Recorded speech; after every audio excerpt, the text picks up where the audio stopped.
সকলকেই জানাই দোল পূর্ণিমার অনেক অনেক শুভেচ্ছা ও ভালোবাসা। আশা করি সকলেই খুব ভালো আছো, কিন্তু আমরা ভালো নেই। সত্যি কথা বলতে মন মেজাজ কোনোটাই ভালো নেই। আর আজকের দিনটাও যেহেতু খুব একটা ভালো নেই, তাই দোল খেলার কোনো রকম ইচ্ছাই ছিল না। আর তোমরা সবাই জানো যে আমার বরের ডায়ালিসিস চলে, তো আজকে ডায়ালিসিস ছিল, তো সেই কারণে ও ফিরেছে এই মাত্র, তো ও এখন আর দোল খেলবে না।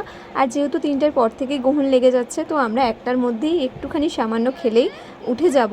আর প্রত্যেক বছরই আমার বরের বন্ধুরা আসে, সেটা তো তোমরা জানোই, তো একটু আধটু কম বেশি খেলা হচ্ছে। আর দুঃখের কারণটা হচ্ছে এটাই, আমার শ্বশুর শাশুড়ি দুজনেই এখন হসপিটালে ভর্তি আছে, দুজনেরই শরীর খুব খারাপ, তো সেই কারণেই আমাদের মন কারোরই ভালো ছিল না। এগালে এগালে কি হয়েছে? দুনিয়ার কোথায় দেবে ও খুঁজে পাচ্ছে না রে। এত বড় চেহারাটার মধ্যে কোথাও খুঁজে মামা বলো হ্যাপি হোলি লাগছে এবারে চোখে ফোকাস কর। দারুণ দারুণ। দেখ কার পাশে বেশি মানাচ্ছে, কালারটার সঙ্গে দেখ কার পাশে মানাচ্ছে, অজয়ের সঙ্গে মানাচ্ছে। হ্যাঁ ভালোই লাগছে, খারাপ লাগছে না। বডি পক্ষে তো ভালো কথা।